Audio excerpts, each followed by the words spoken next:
effectivement, aujourd'hui, les femmes ne savent plus comment fonctionnent les relations hommes-femmes, bizarrement.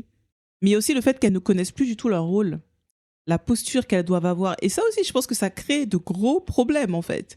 Parce que du coup, tu ne sais pas ce qui est réellement attendu de toi. Tu poses même pas la question sur les attentes de l'autre. Et c'est là-dessus où je dis aux femmes, mais ça peut pas fonctionner. Tu peux pas vouloir une relation à deux qui fonctionne et tu ne prends jamais le temps de te questionner sur ce que l'autre veut. Et ça peut pas fonctionner. C'est pas possible. Et c'est aussi là-dessus qu'on travaille beaucoup. Moi, je fais un travail de reset un petit peu, même pas un petit peu, mais carrément. Parce que je sais que si les femmes aujourd'hui sont comme ça, alors on va dire il y a des années de chipoterie, de chipotage.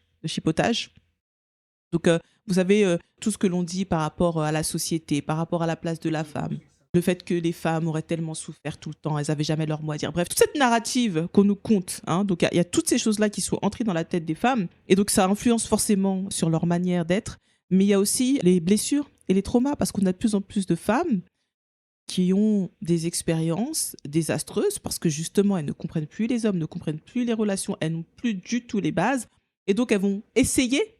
Hein, j'essaye et puis on verra, j'essaye et puis on verra. Et forcément, ça ne marche pas.